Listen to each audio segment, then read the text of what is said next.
몇 년 전에 한국에서 베스트셀러가 되었던 책이 있었습니다. 그 책의 이름은 미움받을 용기라는 책이었어요. 아마 읽으신 분들도 계실 겁니다.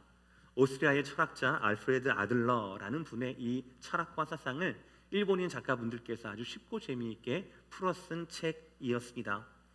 치열한 경쟁 사회에서, 그리고 너무나 열버진 희망을 쫓느라 자존감이 많이 떨어진 일본과 한국의 젊은이들에게 많이 위로를 주는 베스트셀러로 기억하고 있습니다. 이 책은 열등감에 빠진 어느 청년이 철학자를 찾아가 둘이 서로 문답을 하는 과정을 엮은 책, 이런 구조를 가지고 있습니다. 그 철학자의 조언 중에 이런 조언이 있었어요. 자네가 불행한 것은 과거의 환경 탓이 아니네. 능력이 부족해서도 아니야. 자네에게는 그저 용기가 부족할 뿐이야 라는 조언이 있었습니다. 이 책에서는 이렇게 얘기합니다. 모든 고민은, 우리 인간 사회에 있어서 모든 고민은 인간 관계에서, 즉 대인 관계에서 비롯된다라는 거예요. 그래서 결정해야 된다라는 겁니다. 10사람이 있다라고 한다면 10사람 중에서 한 사람은 내가 무슨 일을 하더라도 나를 미워한대요. 그리고 2사람은 무슨 일을 하더라도 나를 예뻐한다라는 겁니다. 그리고 나머지 7사람은 뭐 내가 무슨 일을 하든지 좋아하지도 않고 미워하지도 않고 그저 아무 상관이 없다라는 거예요. 근데 나를 미워하는 10사람 중에 이 한 사람, 무슨 짓을 하더라도 나를 곱게 보는 이 사람에게 집중하면은 내 인생이 전체적으로 우울해진다라는 거예요. 그러니까 차라리 나를 미워하는 사람이 마음껏 나를 미워할 수 있도록 미움받을 용기를 가져라, 준비하라는 겁니다. 그러면 한 사람이 아니라, 나를 미워하는 한 사람이 아니라 나에게 호의적인 2사람에게 집중한다라면 이 2사람과 더불어 나에게 아무 관심이 없었던 나머지 7사람도 나에 대해서, 그래서 10사람 중에 9사람, 대다수의 나를 둘러싼 사람들이 나를 환영할 것이다 라는 그런 이야기예요. 그렇게 현실이 눈앞에 보이지 않는 지친 청춘들에게 그나마 한 템포 쉬었다가 내 20대, 내 30대가 아니라 인생 전체를 볼 수 있는 그런 여유를 주었다라는 책이라고 저는 생각을 합니다. 그러나 딱 거기까지예요. 왜냐하면 일반적으로 말하는 저와 여러분의 행복은요, 실체가 있는 것이 아니에요. 개인이 느끼는 행복이에요. 만족하다라고 느끼면 그것이 행복이 되는 겁니다. 그리고 우리가 말하는 긍정이라고 하는 것은 이미 주어진 환경 가운데 내가 어느 포지션을 차지할 것이냐, 이것을 어떻게 내가 바라볼 것이냐라고 하는 우리 시선에 대한 긍정이에요. 그 이상은 없습니다. 하지만 성경은 그렇게 말씀하고 있지 않아요. 용기만 있다고 해서 내 모든 문제가 해결되지 않습니다. 능력을 갖추지 못한 용기는 만용일 뿐이지요. 성경이 말하는 우리 인생의 문제는 인간관계에 있지 않습니다. 성경이 말하는 우리 진짜 문제는 죄예요. 그리고 죄의 해결이 바로 해결입니다. 인간관계의 어그러짐도 사실 내 안에 있는 죄성 때문에, 질투와 분노, 분쟁 이런 것들 때문에 그렇게 튀어나가는 거예요. 사람에 대한, 타인에 대한 나의 이 죄성, 다듬어지지 않는 이 죄성 때문에 인간관계가 오해가 더 많아지게 된다라는 거예요. 그 중에 하나예요, 인간관계는. 성경이 말하는 인생의 문제는 주의 문제이고요, 그 해결은 나에게 있지 않다라고 하는 것이 성경의 가르침입니다. 하나님께서 우리를 사랑하셔서 우리 인생의 고민인 죄의 문제, 그거를 위하여 그 아들 예수님을 보내주셨다. 우리는 믿음으로 말미암아 그 예수님과 연합해야 한다라고 하는 것이 성경의 문제에 대한 해답입니다. 그래서 예수님과 그리스도와 연합하는 순간, 바로 그 순간 성도는 그 문제를 해결할 수 있다라고 얘기해요.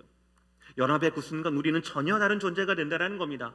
나를 지으신 창조주 하나님의 능력이, 나를 사랑하신 성자 하나님의 은혜가, 나를 지키시고 보존하시는 성령 하나님의 각양 은사가 나를 둘러싼다라는 거예요. 내가 태어난 대로 살아가고 태어난 대로 죽는 것이 아니라 하나님으로 말미암아, 그 은혜와 은총으로 말미암아 내 모두가 완전히 변화가 되고, 그 전까지 내가 잊지 못했던 성령 하나님의 열매를 맺을 수 있게 된 것. 그래서 내 인생이 전체가 성삼위 하나님의 은혜와 은총 속에 둘러싸여 있는 것. 이렇게 예수님을 믿음으로 말미암아 연합함을 통하여서 완전히 달라지게 되는 존재, 이것이 바로 성경이 말씀하는 성도의 인생과 변화라는 거죠. 이것을 믿는 성도들은, 제자들은 오늘의 말씀 18절의 말씀을 읽어도 두렵지 않습니다. 세상이 너희를 미워하면 너희보다 먼저 나를 미워한 줄을 알라. 이 말씀을 들어도 떨리지 않아요. 이것이 바로 성도의 신비입니다. 사랑하는 성도 여러분, 예수님 때문에 세상의 미움을 무릅쓰는 사랑하는 성도 여러분, 복음이 가져다주는 이 놀라운 신비와 복을 오늘도 말씀을 통해 누리시기를 주의 이름으로 축복합니다. 세 가지 말씀을 전합니다. 첫 번째, 우리는 알아야 합니다. 예수님이 먼저 미움을 당하셨어요. 오늘 말씀, 세상이 너희를 미워하면, 세상이 너희를 미워한다라는 이 말씀을 달가워할 사람은 세상에 아무도 없어요. 보통 우리가 예수 믿으면, 여러분이 만약에 전도한다고 생각을 하세요. 누군가에게 전도를 하시게 될 때 여러분 뭐라고 말씀하시겠습니까? 예수 믿으면 세상의 미움을 당할 거야, 이렇게 말씀하시겠어요? 아니면 예수 믿으면 복 받아, 이렇게 말씀하시겠어요? 어떤 말씀을 여러분들은 많이 들으셨고 많이 하십니까? 보통은 예수 믿으면 복 받는다라고 얘기를 많이 합니다. 그런데 오늘 성경은 그렇게 얘기하고 있지 않잖아요. 세상이 너희를 미워하면 이라고 말씀하고 있습니다. 근데 여러분, 오늘 말씀의 포인트가 세상이 나를 미워한다라는 겁니까? 아니면 그 뒷구절에 있습니까? 뒷구절에 있어요. 세상이 너희를 미워하면, 그 다음 뭐라고요? 너희보다 먼저 나를, 즉 예수님을 미워한 줄 알아야 한다라는 거예요. 미움받는 그 자체가 문제가 아닙니다. 내가 왜 미움받는가, 이것이 더 큰 문제라는 거죠. 19절의 말씀이에요. 다 함께 19절의 말씀 시작. 너희가 세상에 속하였으면 세상이 자기의 것을 사랑할 것이나 너희는 세상에 속한 자가 아니요 도리어 내가 너희를 세상에서 택하였기 때문에 세상이 너희를 미워하느니라. 너희가 세상에 속하였으면 자기 소유이기 때문에 우리는 세상에 케어를 받습니다. 돌봄을 받아요. 사랑을 받습니다. 그러나 우리는요, 누굽니까? 예수님께서 택한 사람들이에요. 예수님께서 세상 밖으로 택한 사람이에요. 그렇기 때문에 세상이 우리를 미워한다라는 겁니다. 여기에서 제가 빨간 글씨로 도리어 내가 너희를 세상에서 택하였기 때문에 이렇게 했는데요. 왜냐하면 한글 번역이 제대로 이루어지지 않았기 때문에 그렇습니다. 영어 성경 ESV 버전에서는 이렇게 얘기하고 있습니다. But I choose you out of the world라고 얘기하고 있어요. 그러니까 두 가지예요. 우리를 선택한 분이 내가 아니에요. 우리를 선택한 분이 예수님이라는 거고요. 그리고 우리를 세상 안에서 선택한 게 아니에요. 세상 가운데 우리가 살고 있는데 너희들은 내가 선택한 자들이야. 그곳에서 고생하며 살아, 미움받으면서 살아 라는 게 아니에요. 예수님께서 우리를 택하여 주셨는데 그 택한 것이 왜 택하셨는지 out of the world, 밖으로, 세상 밖으로 우리를 선택한 거예요. 그러니까 저와 여러분들의 기준은 세상 안에 있는 것이 아니라 저와 여러분들의 기준은 세상 밖에 있는 겁니다.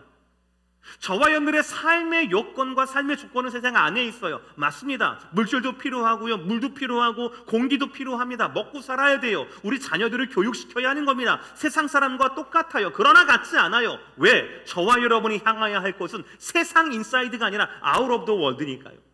예수님께서 우리를 세상 밖으로 이끌어내셨으니까요. 마치 종되었던 이스라엘 백성들을 출애굽하셨듯이 예수님께서 저와 여러분들을 세상 밖으로 이끌어내셨기 때문에 그렇다는 거예요. 그러므로 우리는 세상에 살지만 세상에 속한 자가 아니에요. 그래서 세상의 미움을 받는 거예요. 이것은 너무나 중요한 진리입니다. 말씀처럼 예수님이 먼저 미움을 받으셨다라고 하는 것, 예수님이 우리를 택했기 때문에, 우리가 세상 밖으로 나와야 하기 때문에 우리가 미움받는다라고 하는 것, 이것은 너무나 중요한 진리예요. 특히 요즘처럼 한국이나 미국이나 예수 믿는 교회와 목회자들이 세상의 많은 비판과 구설수에 오르는 이때에 더욱더 우리 가슴에 새겨야 할 진리가 되는 겁니다. 지난 주일 오후에 제가 사역을 마치고 한국에 있는 제 친구 담임 목사님, 담임 목회를 하는 제 친구 목사님하고 전화 통화를 했어요. 좀 잘 지내는지 걱정되기도 하고. 그랬더니 굉장히 힘들어해요. 역시나. 그래서 뭐라고 하냐면, 제가 인상이 기억에 남는 이야기가 바로 뭐냐면, 한국은 이제 아파트 문화가 굉장히 많지 않습니까? 주거 문화가. 그러다 보니까는 아파트 엘리베이터를 통해서 이웃 사촌들을 항상 만나고 거기에서 인사도 나누고 막 그렇게 되죠. 근데 성도들이 성경책을 딱 가지고요, 성경책을 딱 가지고 아파트 엘리베이터를 타면 주민들이 다 꺼려한다라는 거예요. 같이 타기를 싫어해요. 먼저 올라가시라고 그렇게 한다라는 겁니다. 일부 교인과 교회들이 정치 집회에 동원되고 그리고 거기에서 더 많은 확진자들이 생기는 탓에 건강한 신앙생활을 하는 모든 성도들이 지역 주민들에게 기피의 대상이 되는 거예요.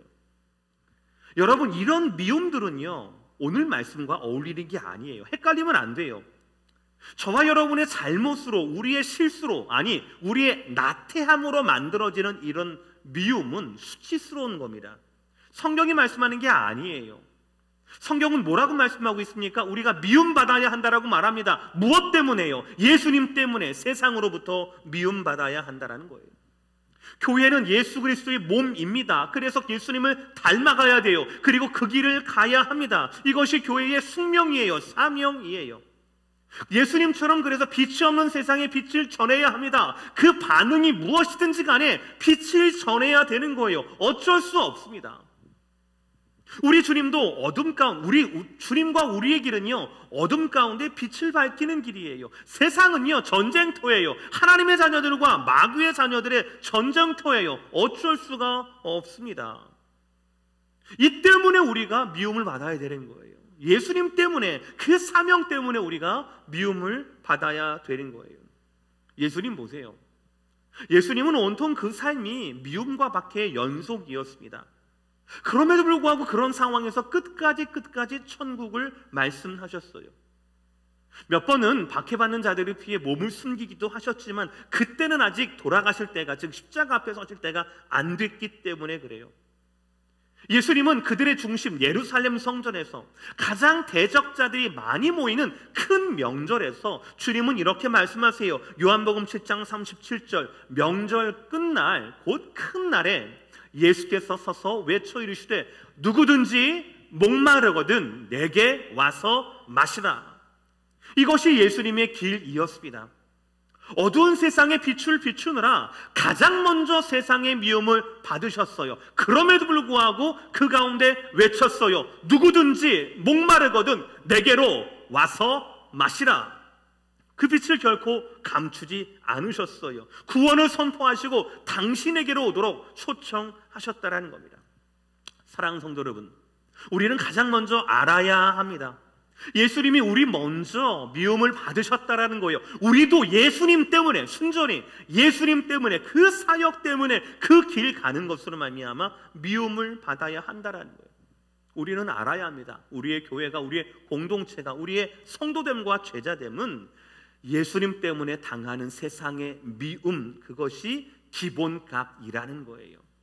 사랑하는 성도 여러분, 예수님 때문에 세상에 미움받는 교회와 성도가 되시기를 말씀으로 축복합니다. 오늘 두 번째 말씀은 우리는 기억해야 합니다. 우리가 예수님께 속해 있다라는 거예요. 예수님처럼 세상의 미움을 받아야 한다라는 이 말씀은, 오늘의 말씀은 요한복음 15장 처음에 있는 포도나무 비유와 연결되어서 해석을 해야 해요. 그래야 더 뚜렷합니다. 3절의 말씀 이렇게 말씀하거든요. 내 안에 거하라, 나도 너희 안에 거하리라. 가지가 포도나무에 붙어있지 아니하면 스스로 열매를 맺을 수 없음같이 너희도 내 안에 있지 아니하면 그러하리라. 아멘. 우리는 아까 말씀드린 대로 예수님과 연합되어 있습니다. 한 몸이에요. 예수님이 포도나무고 우리는 그 가지란 말이죠. 그런데 예수님께서 제자들에게 무엇을 원하십니까? 가서 열매를 맺으라는 거예요. 세상에 가서 나의 열매를 맺으라는 거예요. 그러기 위해서 우리를 택하시고 세우셨어요. 우리가 가서 열매를 맺어야 할 곳은 바로 세상입니다. 그런데 세상은 어두움이고 빛을 싫어해요. 세상은 본질상 제자의 사명과 그래서 반대되는, 배치되는 곳이에요. 세상은 말합니다. 더욱더 자기 주장을 드러내요. 자기의 생명을 드러내요. 자기의 매력을 마음껏 드러내라고 가르치고 그렇게 사는 인생이 가치 있는 인생이라고 믿는 곳이 바로 세상이에요. 그러나 예수님은 달라요. 제자도는 다릅니다. 예수의 길은 달라요. 제자도의 기본이 무엇입니까? 자기 부인이 본질이에요. 나를 부인해야 되는 거예요. 드러내는 게 아니에요. 섬기는 자가 돼야 된다는 거예요. 그러니까 우리가 세상에 파송받은 제자라면 우리 삶의 목적으로도 우리 삶의 본질로도 우리는 세상과 부딪힐 수밖에 없다라는 거예요. 그때 우리는 기억해야 합니다. 다시 오늘 본문으로 보세요. 20절에 보시면 내가 너희에게 종이 주인보다 더 크지 못하다 한 말을 기억하라 라고 말씀하고 있습니다. 원어에서 이 20절의 말씀 중에 가장 앞에 등장하는 단어가 기억하라예요. 사랑하는 성도 여러분, 분명히 기억하시길 바랍니다. 우리는 누구예요? 예수님의 종이에요. 예수님은 누구예요? 우리의 주인이에요. 우리는 누구입니까? 포도나무의 가지예요. 우리 주님은 누구이십니까? 포도나무입니다. 뗄래야 뗄 수가 없어요. 우리는 주인 되신 예수님의 소유라는 거예요. 예수님께 속해 있다라는 겁니다. 예수님을 떠나서 우리는 아무것도 아니에요.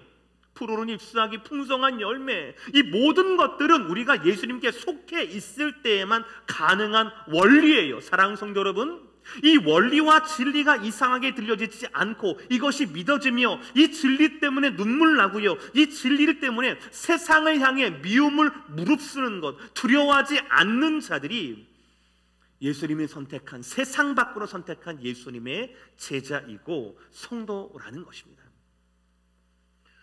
말씀은 구체적으로 우리에게 무엇을 기억하라고 합니까? 20절 중반절 하반절의 말씀이에요. 사람들이 나를 박해하였은즉 너희도 박해할 것이요 라는 거예요. 두 가지인데요, 첫 번째는 이겁니다. 제자들이 세상에서 받게 될 박해는요, 예수님보다 덜하다라는 거예요. 종이 주인보다 라고 말씀하셨잖아요. 종이 주인보다 더 크지 못한다 했으니까 그러면은 예수님, 주인 되신 예수님께서 받으신 박해보다 종인 우리가 받는 박해는 더 작을 수밖에 없다라는 거예요. 오늘 말씀을 자세히 보시면은요, 제자로서 세상에 미움받는 것, 이 말씀이 결코 우리를 위축되게 하거나 패배의식을 갖지 않게 합니다. 말씀만 잘 보면 이 말씀이 우리 가운데 위로와 소망을 주셔요.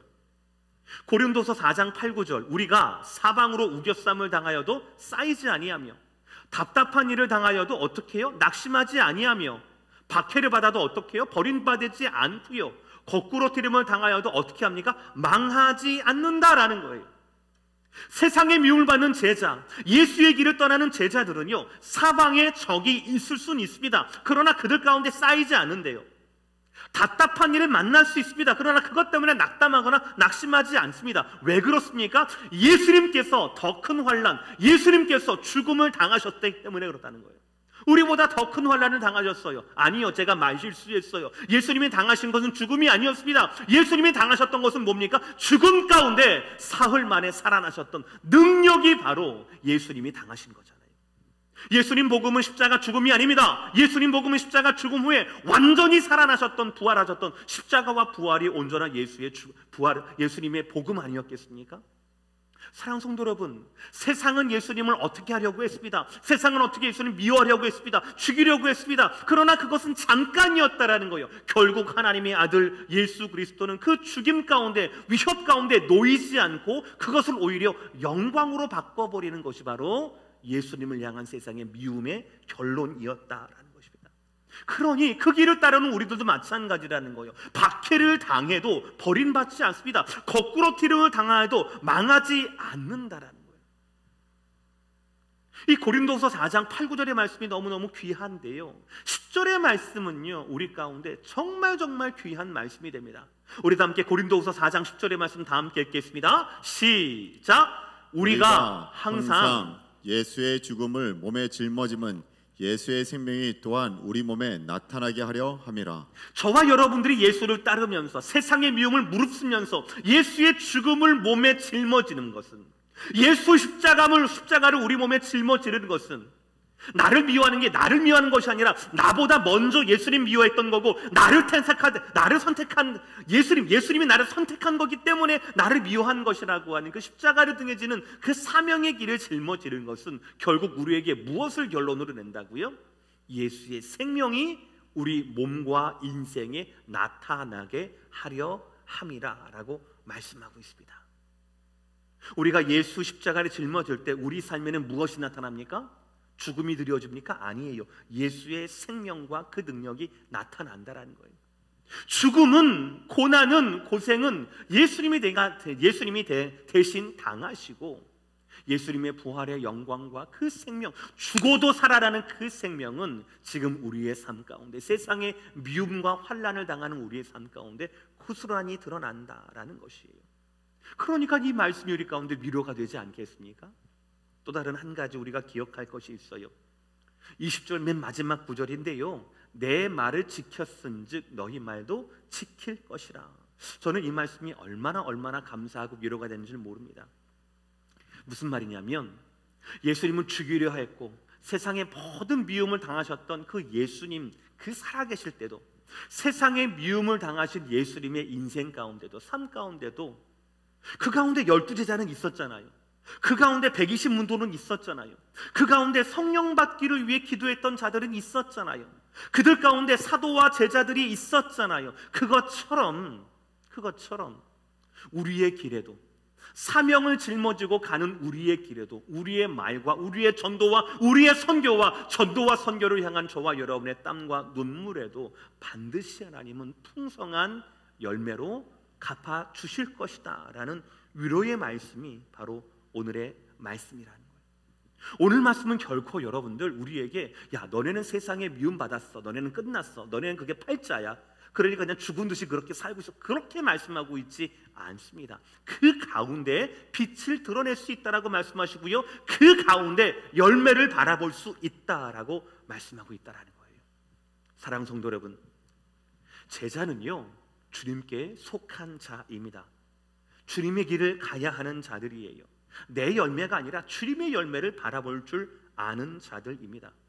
팬데믹의 상황이라도 이 진리는 변하지 않습니다. 우리는 팬데믹의 상황이라도 마땅히 감당해야 할 사명을 감당해야 합니다. 예배해야 합니다. 복음을 전해야 합니다. 항상 이것을 기억하고 우리의 포도나무가, 우리의 주인이 예수 그리스도이심을 세상에 알려야 한다라는 것이에요. 마지막 세 번째 말씀은 우리는 세상과 달라야 합니다. 왜냐하면 하나님을 알기 때문이에요. 세상이 성도를 미워한다, 세상이 예수의 택한 자들을 미워한다 라는 것은 성경책에만 있는 얘기가 아니에요. 지금도 계속되는 진행형의 역사입니다. 오히려 지금 그 어느 시대보다 더욱 심해지고 있습니다. 저와 여러분은 피부로 못 느껴요. 왜냐하면 가만히 생각해 보니까 저와 여러분은요, 그래도 기독교 사회에, 선교사 쪽으로 봤을 때, 역사적으로 봤을 때요, 기독교 사회, 특히 한국과 미국이잖아요. 저와 여러분의 삶의 터전은 이 한국과 미국이 지금 세계에서 거의 유일하거든요. 기독교 사회가 꽃피고 있는, 만발하고 있는 그때가 유일하거든요. 황금기라고 할 수 있는 겁니다. 교회의 황금기 시대를 지금 저와 여러분이 살고 있는 거예요. 그러나 저와 여러분은 교회 황금기를 살고 있어서 잘은 모르지만 사실은 전 세계적으로는 영적으로 그 어느 때보다 순교자들의 피가 많이 흐르는 시대라는 거예요. 그 어느 때보다 다 세상의 미움을 많이 받는 시대가 바로 저와 여러분이 살고 있는 지금 이 시대라는 것입니다. 여러분, 세상이 왜 우리를 미워합니까? 공산주의가 왜 다른 종교를 가진 자들이 그 어느 때보다도 그리스도의 신앙을 미워하는 겁니까? 왜 죽입니까? 왜 불태웁니까? 성경에서는 그 이유를 이렇게 말씀하고 있습니다. 하나님을 알지 못해서라는 거예요. 더 나아가서는 하나님을 미워해서라는 겁니다. 21절, 그러나 사람들이 내 이름으로 말미암아 이 모든 일을 너희에게 하리니 이는 나를 보내신 이를 알지 못함이라. 24절, 지금은 그들이 나와 내 아버지를 보았고 또 미워하였도다. 하나님은 오직 예수님을 통하여서 볼 수가 있어요. 알 수가 있어요. 그러나 예수님이 눈앞에 있음에도 불구하고 여러 말씀과 확증과 그리고 표적을 통하여서 하나님 되심을 드러냈음에도 불구하고 예수님을 거부하고 미워하고 예수님을 따르는 우리조차 미워하는 것이 세상이에요. 그것이 2000년 전에만 있는 게 아니라 지금도 똑같다라는 거예요. 지금도 예수님을 거부하는 자들이 너무나 많습니다. 그리고 이들의 모든 공통점은 그들이 하나님을 모른다라는 거예요. 저는 분명히 믿습니다. 그 어느 때보다 역사적으로 지금 우리가 사는 이때에 수많은 선교사들의 순교의 피가 뿌려졌기 때문에 다가올 시대는 그 어느 때보다도 놀라운 복음의 열매가 미쳐질 것이라고, 그 순교자들의 피가 열매로 맺혀질 것이라고 저는 그렇게 믿습니다. 사랑하는 성도 여러분, 하나님을 안다라면 성도의 삶은 달라야 합니다. 순교는 단순한 희생이 아니에요. 순교는 버려지는 생명이 아니라 뿌려진 씨앗입니다. 순교의 자리에는요, 수많은 영혼들의 회복이, 수많은 사람들의 예배가 되살아납니다.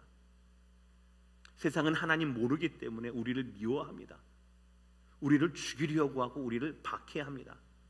그러나 우리가 세상과 같으면 안 돼요. 우리는 세상과 달라야 합니다. 우리를 싫어하고 미워하는 그 세상 가운데서도 하나님을 알리려고 해야 합니다. 왜냐하면 하나님을 알면 인생이 바뀌기 때문에 그래요. 삶이, 운명이 바뀌기 때문에 그렇습니다. 누구처럼요? 우리처럼 말입니다. 하나님을 알면은요, 하나님의 뜻을 이루는 것이 내 삶의 목적이 되고 그것이 내 기쁨이 되는 것 아니겠습니까? 이것이 바로 자연스러운 성도고 제자들의 모습이에요. 알면 달라야 합니다. 미움받는 세상을 향하여서 하나님을 알려야 합니다. 오늘 하루를 순교의 삶으로, 선교의 정신으로 살아가야 한다는 것이에요. 오늘 말씀 마무리하겠습니다. 사랑하는 성도 여러분, 우리는 이 세상에 살면서 세상의 미움과 핍박을 받을 수 있다는 사실을 늘 가슴속에 품고 살아야 할 것입니다. 또 한 가지, 그럼에도 불구하고 세상에 필요한 빛과 소금의 말, 복음의 말을 늘 준비하고 살아야 합니다. 우리를 미워하는 세상에 거슬러서 이 세상이 하나님을 알도록 해야 합니다. 이 길을 따르는 제자라면 아래의 세 가지는 반드시 상식이 되어야 합니다. 첫 번째, 세상의 미움을 받는 제자는 첫 번째, 알아야 합니다. 예수님이 먼저 이 모든 것을 당하셨어요. 주님은 십자가를 위해 이 땅에 오셨고 모든 핍박과 미움을 감내하셨습니다. 숨기도 하셨지만 빛을 감추진 않으셨어요. 두 번째, 세상의 미움을 받는 제자는 기억해야 합니다. 우리가 예수님께 속한 포도나무 가지라는 것을 늘 기억해야 합니다. 그리고 우리가 구원받는 그 순간, 그 연합의 순간을 주님 만나는 날까지 간직하고 선교적인 그런 시선으로 삶과 시대를 조명해야 한다는 거예요. 마지막 세 번째, 세상의 미움을 받는 제자는요, 달라야 합니다. 하나님을 안다라면 하나님을 닮아야 하고요, 하나님을 안다라면 순교자의 각오로 세상을 견뎌내야 합니다. 그들처럼 세상에 하나님을 알려야 한다는 거예요. 사랑하는 성도 여러분, 세상의 미움을 이해하고 견뎌낼 뿐 아니라 이겨내어서 선교사적인, 순교자적인 삶을 사시기를 주의 이름으로 축복합니다. 성령의 능력으로 기름 부으사